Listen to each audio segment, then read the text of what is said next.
I have had days wondering if this is going to be a forever thing for me. Diversifying your hustle now so that you can prevent some of that income volatility on the way out is really, really important.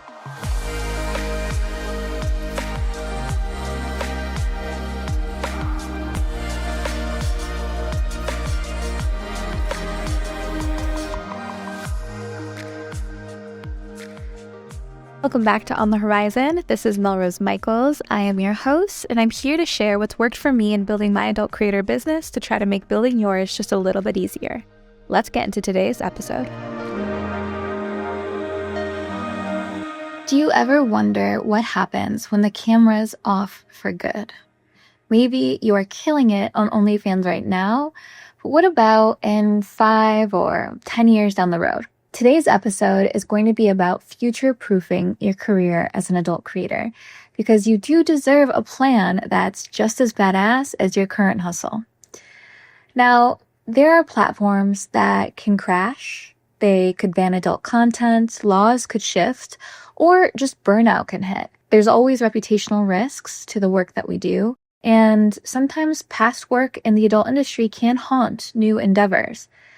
This isn't just doom and gloom, though. I want you to go into this episode realizing that the power is ultimately in your hands. In today's episode, I'm going to give you 5 tactical steps to securing your future, plus a story from myself about an experience with this specifically. I have had days wondering if this is going to be a forever thing for me. I've already spent 13 plus years in this adult industry, and I've really taken time to evaluate what the future for me would look like. My whole plan, and I'll be very transparent about this, is to launch other companies adjacent to adult. They'll still be in the adult industry, but they won't be so focused on my image or me actually getting undressed online. This is where businesses like SWCEO, SWR Data, my market research company, and then the product GPTs kind of enter the chat for me. I think that having a backup plan is really important because life happens sometimes. And this became very real to me and extremely daunting when I was live camming for the core component of my adult business back in 2015, and I got in a really bad car accident. I was in an SUV and I had a trailer attached to the SUV, and there was another SUV on the trailer. So I was in an SUV trailering another SUV, and one of the brakes on the trailer got caught and it started dragging the car I was in all over the road. Eventually, the trailer braked, and the friction from it braking dragged the trailer and the SUV that we were driving in into a ditch on the side of the highway. It rolled the car a few times, the SUV came off the trailer, and I was on my side in the back seat of this car and had to climb out the sunroof and had a broken collarbone. This injury that I wasn't expecting to have took me off of cam for 2 weeks while I waited for surgery, and then another 8 weeks while I had to wear a sling and recover from surgery. It was the first time that I realized I was not invincible, and that with how good this business is and can be, being adult industry and sex work, the reality is if I can't be on camera, I'm really facing an uphill challenge and I didn't have a plan B in place. When this became real to me, it also made me evaluate what is my plan B for when I don't want to do this kind of work anymore, or maybe when I want to do something in addition, or maybe when I just want to stop hitting record on a camera. This matters because a lot of the things we encounter that are threats to our businesses, they actually aren't in our control. So platforms like OnlyFans can and have, once before, banned adult content. If you remember Vine, that social media platform, creators built entire careers off of Vine and then it disappeared. Laws in our country, as well as others, can ban adult work. They're already trying to. Or maybe you just want a way out someday. And that's your right. There's no right or wrong answer. There's only your decision for your life and the career you want to have. But because there's no crystal ball for any of these things, having no plan is essentially a gamble. Your subscriber list is not going to impress a corporate employer. And while you might have a ton of skills as an entrepreneur from this work, someone seeing them on a resume might have something to say about it. In some of the data that we've collected, 30% of creators plan to exit the industry within 5 years, but only about half take that step. So if you want to be that half, let's say 5 years from now, 10 years from now, 20 years from now, let's make sure you're actually prepared to do it. And the good news is that you can start taking steps today to future-proof yourself for when you are ready to make that leap.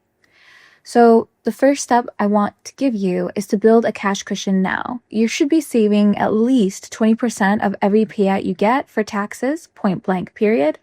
If you really want to play it safe, I would be saving 30% because it's going to depend how you're incorporated as a business or whether you're incorporated at all. But in addition to that 20% minimum you're saving for taxes, you should be saving another 20% of your income just as a cushion for your business.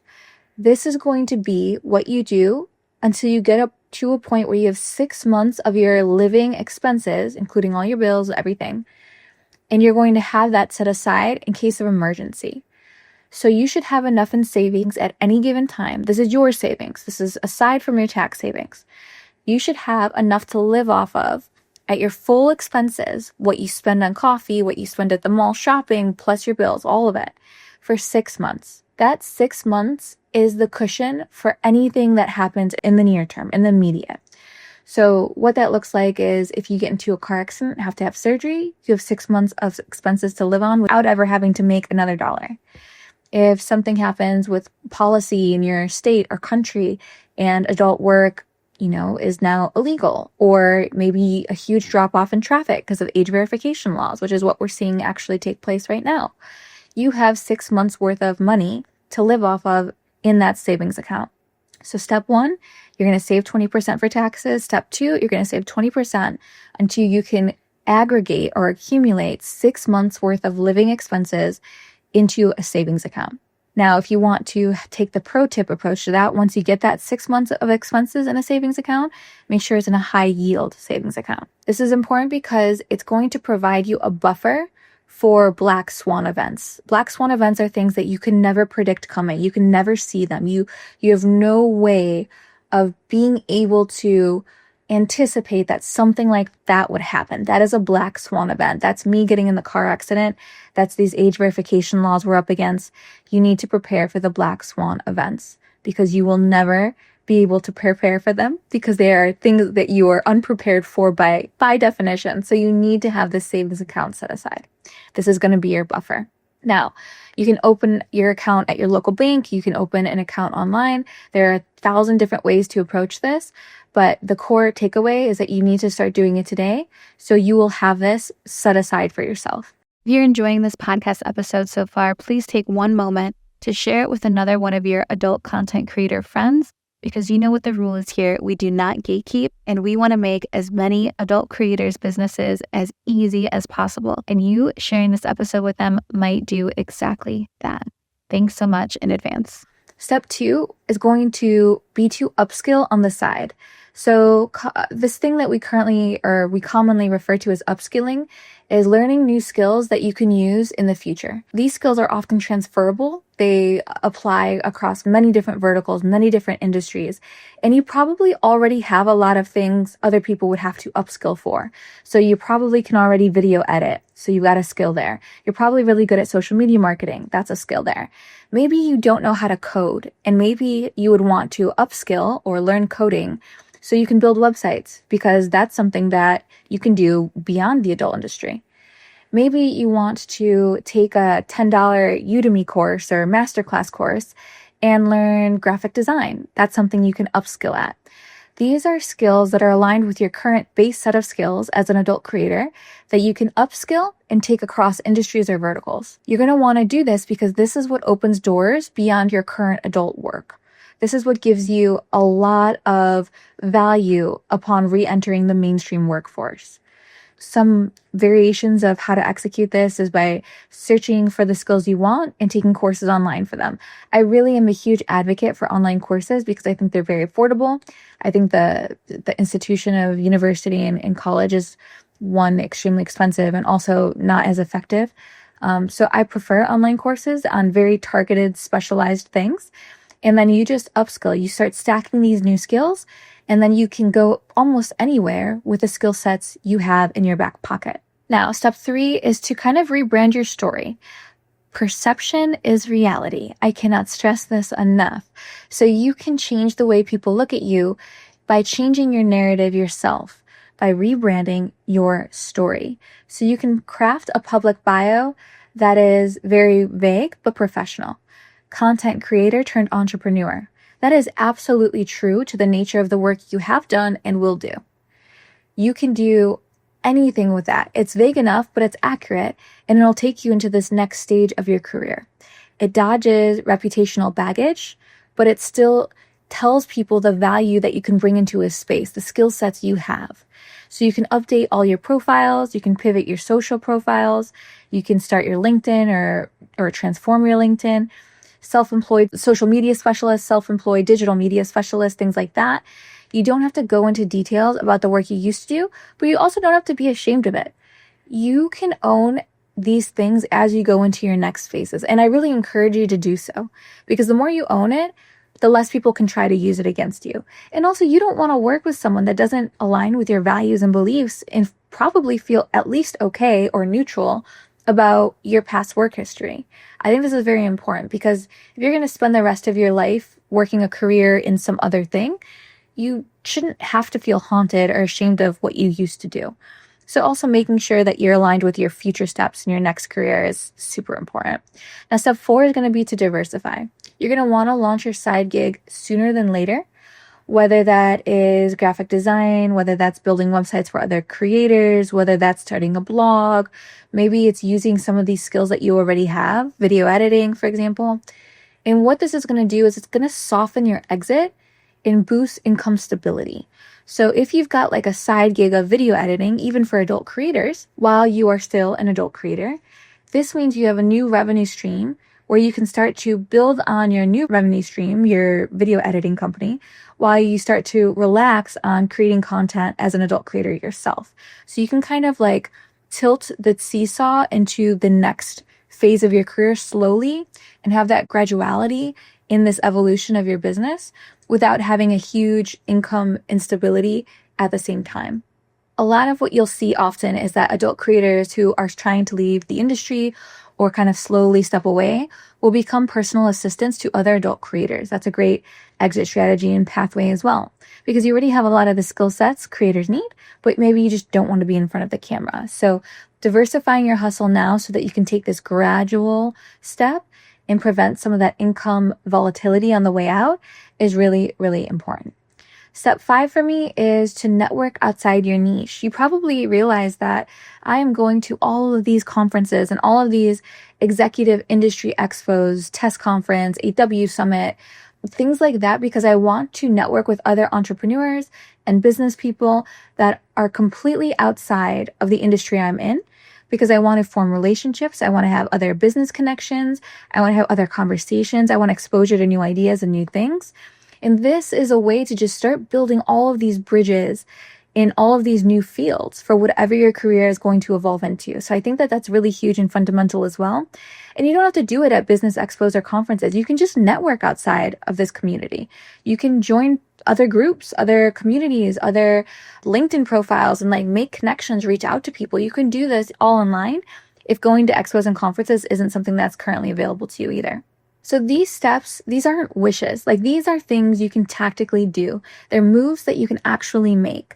You can start one literally this week if you are planning to make an exit from this industry and this is something you really want to start putting in play. There are 3 actionable paths that I really can identify for transitioning out of the industry or even just evolving within. So like, not everyone wants to leave this space, and I don't want to leave this space, but everyone can prep for whatever their next thing is, or put the wheels in motion so that you have something or some way to pivot when you are ready to. So for example, you can do a really soft pivot. This is like the path 1 that stands out to me. This is when you shift kind of to safer work content and you're using your skills across different verticals. So maybe you become a fitness vlogger or a mainstream cosplay creator, things like that. It's a very soft pivot into still being a creator, but safer work instead of not safer work. And then you start to promote these new projects. So maybe you're dropping a new cosplay next week, whatever. You're going to have some build up and anticipation to these safer work things that you're going to publish and put out. And then you just kind of start to dabble and start taking more steps in that direction. So you can start by pivoting and maybe launching a YouTube video. This is my editing setup. And that's what this YouTube video is about.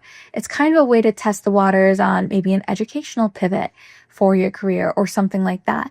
You can start putting out different content that's safe for work, but still relevant to what you're currently doing in the not safe for work space. It's called a soft pivot, and it's a nice way to evolve slowly with your own persona that you already have and build off of what you've already built.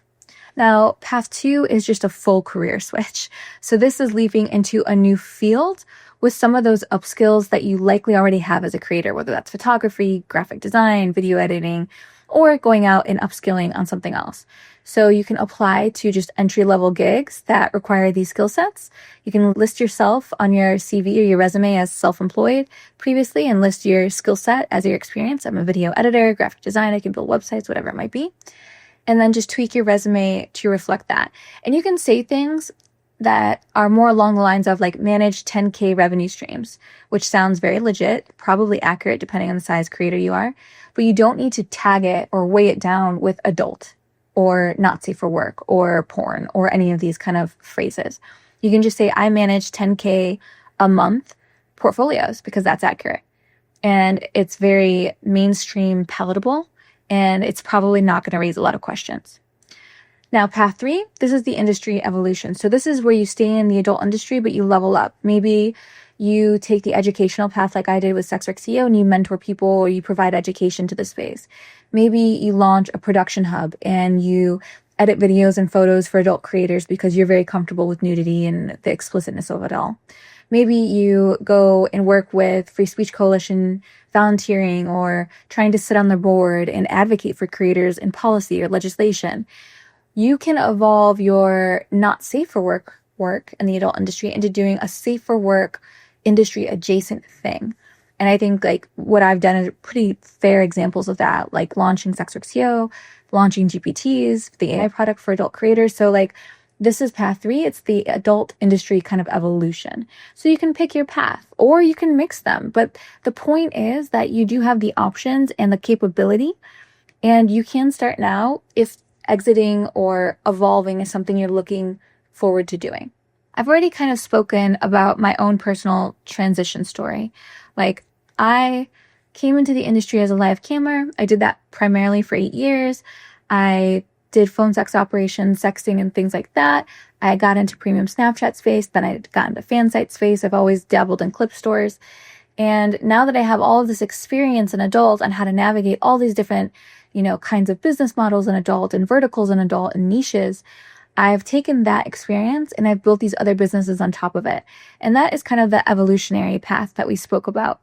And that's something you can absolutely do. But I do encourage you to really be introspective and ask yourself what you want your life to look like 5-10 years from now.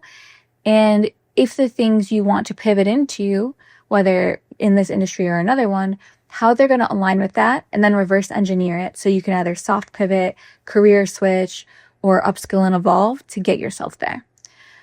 The core value that I really want you to take away from this is not just the 5 steps, save, upskill, rebrand, diversify, network, but also understanding that there's 3 different exit paths before you, and it's kind of your future to shape. You can take them or combine them or walk them in the way that you feel comfortable and confident doing. But the biggest thing I want you to hear from this episode is that you need to do something. And that something, if not done already, is to open that savings account and start putting away the 20% for taxes and that other 20% to get that buffer in place for those black swan events, those unknown unknowns, so that you can somehow be prepared for the unpreparable. Now, if you haven't done that, please lock that in as your takeaway, because you are limitless, but time is not. So let's plan now to win later. Thank you so much for listening, and I'll see you in the next one. It would be absolutely incredible if you rated this podcast 5 stars and left a little review. We want to get this podcast to as many adult creators as possible, and you taking a second to leave a couple stars and a review really helps us do that. Thanks so much.